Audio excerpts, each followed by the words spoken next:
फिर अब लाइपो की तरफ भी आ जाएं। लाइपो का आप बता रही थी, ये जो लाइपो हो रहा है डॉक्टर साहब, ये इज दैट डेंजरस? लोग दुबले हो जाते हैं, कुछ लोग बड़े दुबले दुबले भी होते हैं मगर उनकी किसी जगह का फैट नहीं जा रहा होता, जैसे बेली फैट और ये बैक साइड का फैट, ये जो कुछ लव हैंडल्स जगहों को कुछ कह देते हैं, मुझे नहीं पता उन जगहों को क्या कहते हैं, जो शायद यही कहते हैं, यही कहते हैं, उन जगहों का जो फैट नहीं जाता, पीछे बैक पीठ पे जगह पे नहीं जाता, तो ये सारे फैट्स के लिए भी लाइपो होता है? बिल्कुल। अच्छा, इसमें होता बेसिकली उन लोगों के लिए जिनका हम ये कहते हैं कि जेनेटिक्स में शामिल है कि फ़ैट पॉकेट्स बनती हैं, यानी कि एक फैमिली टेंडेंसी आपने कुछ लोगों में देखा होगा कि जैसे लोअर बॉडी पार्ट्स उनके हैवी होते हैं, यूजुअली जनरली उनके मदर या फादर की साइड पे अगर आप देखें तो यही पैटर्न चलता आ रहा होता है।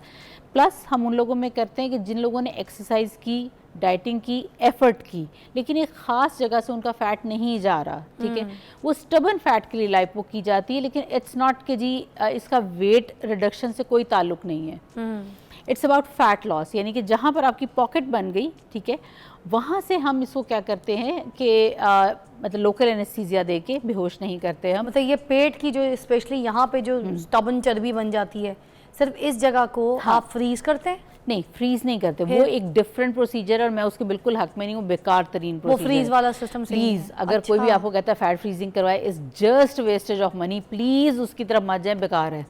प्लीज सुन ले, फिर से गौर से सुन ले, फैट फ्रीज किसी ने नहीं कराना, वेस्ट ऑफ मनी है। अच्छा हाँ, अच्छा, तो उससे बेहतर लाइपो है? हाँ, देखिए फैट फ्रीज में if you are spending money, आपको ये नहीं पता कि रिजल्ट होगा या नहीं होगा, बल्कि तकरीबन 90% श्योर है कि नहीं रिजल्ट तो होगा। ये हाइफो शाइफो भी तो होते हैं, तो पेट का भी हाइफो शाइफो होता है क्या? देखिए वो that is for tightening, that is not for fat loss. आपको ये समझने की जरूरत है कि बेसिकली आपका वहां पर है क्या, फैट है, तो फैट के लिए दो ऑप्शंस होती हैं, या तो वो इंजेक्शंस होते हैं जो फैट को डिसॉल्व कर देते हैं, बट स्टिल उसमें इफ्स एंड बट्स होते हैं, लाइक हो सकता है 50% लोगों पे वो काम करता है, 50% पे नहीं करता, लेकिन लाइपोसक्शन में ऐसी कोई ऑप्शन सूरत मौजूद ही नहीं है कि जी आपके यहाँ से फैट नहीं जाएगा, क्योंकि आपकी आंखों के सामने फैट निकल रहा है।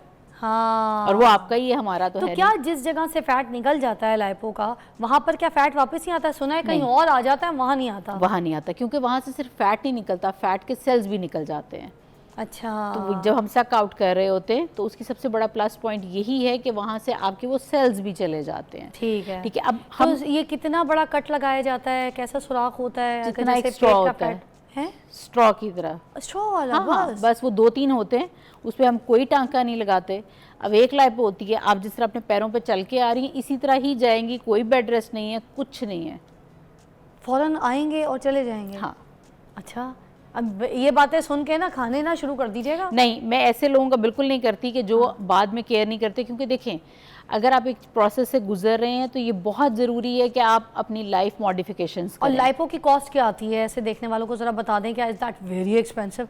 अगर जैसे टमी का यहाँ पे ज़्यादा फैट औरतों को प्रॉब्लम होती है, तो इसके लाइपो के लिए अगर जा रही हैं तो इसके क्या अप्रॉक्सीमेटली कॉस्ट क्या आ जाती है? आप कह लेंगे, सिर्फ आप नहीं, हाँ, यूजुअली आप सबको 4 to 5 लाख के अराउंड। ओके, और एक बार one time lipo done, over, finish. But आप कोई डाइट सजेस्ट करती हैं उसके बाद? आप कहती हैं डाइटिंग सब नहीं, मतलब not like a strict dieting, हम बस ये कहते हैं कि आप प्रोटीन्स इंटेक ज़्यादा करें, ओके, ठीक है, क्योंकि आपका मसल मास बने, ठीक है, कार्ब्स ज़रा कम कर दें, लेकिन ऐसा कुछ स्ट्रिक्ट नहीं होता। हम ये कहते हैं कि अच्छा आप घर में भी बैठ के एक्सरसाइजेस कर सकते हैं, 10 दिन के बाद आप स्टार्ट करें, लेकिन ये नहीं कि आपको हम कहते हैं कि जी अब आप जिम जाएंगे तो रिजल्ट होगा, रिजल्ट तो होगा ही होगा।